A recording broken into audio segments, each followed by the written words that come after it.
It started with a dream, or maybe a moment of questionable judgment. There it was, my 1970 Ford, sitting under a blanket of rust so thick it looked like it was auditioning for a role in The Last of Us. But to me, this car wasn't just metal and neglect. It was history. It was potential. And maybe, just maybe, it was my ticket to driving something that didn't come with Bluetooth or monthly payments. Why a 1970 Ford, you ask? Well, my dad used to tell me stories about his old Ford, how he and his buddies used to cruise around town with the windows down and the radio blasting. Restoring this car wasn't just about bringing it back to life. It was about bringing those stories to life. Nostalgia can be a powerful thing, even if it comes wrapped in rust and a suspicious smell.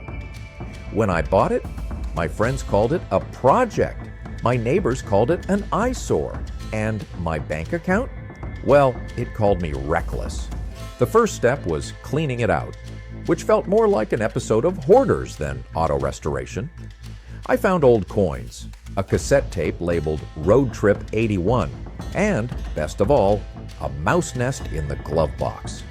It turns out, even rodents had taste in vintage cars. Removing the rust was like trying to exfoliate 50 years of bad decisions. Every bolt fought me like it was protecting some sacred secret. By the end of day one, I wasn't sure if I was fixing the car or the car was fixing me. Sanding the body, therapeutic. Painting it, a nerve-wracking experience. I chose a bold cherry red because if you're bringing something back from the dead, you might as well make it loud. The engine was the final boss. Every piece felt like a puzzle designed by someone who hated puzzles. But then it happened. After weeks of grease-stained hands, late nights, and a very colorful vocabulary, I turned the key. That sound? It wasn't just an engine starting. It was history waking up. It was the car saying, "I'm ready to roll." I might have cried a little. Okay, a lot. But let's keep that between us.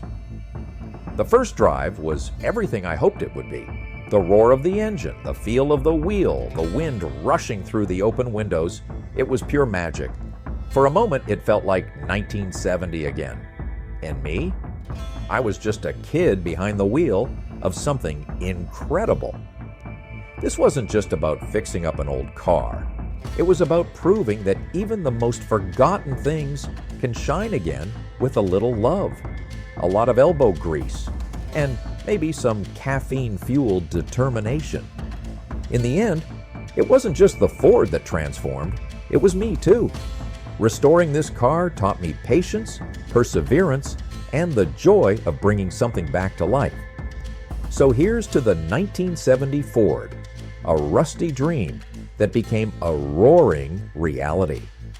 If you've ever looked at something broken and thought, it's too far gone, let this be your reminder. Sometimes, all it takes is a little faith and a lot of hard work. And maybe, just maybe, you'll end up with something amazing. Thanks for watching, and don't forget to subscribe for more stories of restoration and redemption.